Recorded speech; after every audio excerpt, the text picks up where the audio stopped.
আপনার আয় কত ছিল, আপনার সম্পদ কত ছিল, আর 5 মাস পরে কত, সেটা তফাৎ জানতে পারবো? সেটা আপনি এখনো যদি সার্চ করেন যে স্কুল অফ এক্সিলেন্সের কোর্সগুলোতে কি স্টুডেন্ট মানে কতজন কিনেছে, সেখানে লেখা আছে কতজন কিনেছে এই কোর্সটা, এবং সেটার সাথে যদি আপনি কোর্সের দাম কত সেটা গুণ দেন, এবং সেটা 10% আমি পাই, এবং ডিরেক্টর অ্যালাউন্স বাবদ আমি প্রত্যেক মাসে 90,000 টাকা পাই। এখন থেকে না, এই যে স্কুল অফ এক্সিলেন্সে ডিরেক্টর অ্যালাউন্স বাবদ আমি একদম নর্মালি ইনকাম নিয়ে কথা, আমার তখন থেকে 90,000 টাকা হচ্ছে ডিরেক্টর অ্যালাউন্স প্রত্যেক মাসে 2023 সালের জুন থেকেই, এবং বছর শেষে যে ইনকাম হয় সেটার 10% আমি পাই।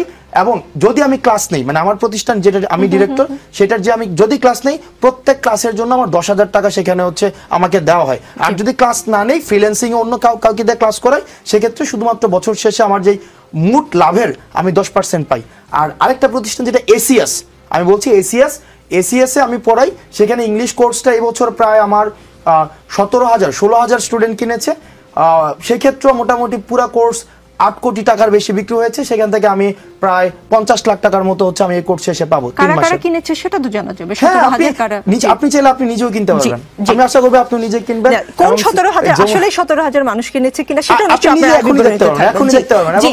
এবং এটা একটা প্রচারও হয়ে গেল যে যমুনা টেলিভিশনে যেখানে 1 সেকেন্ডের মানে 1 মিনিটের একটা বিজ্ঞাপন দিতে 70,000 টাকা লাগে, সেখানে আমার দুইটা প্রতিষ্ঠানের বিজ্ঞাপন হয়েছে। আমার দুইটা প্রতিষ্ঠান স্কুল অফ এক্সিলেন্স এবং এসিএস। না, সেই সুযোগটা আপনাকে দেওয়া উচিত হয়েছে কিনা আমি ঠিক বুঝতে পারছি না। আসছি মাসুদ কামাল।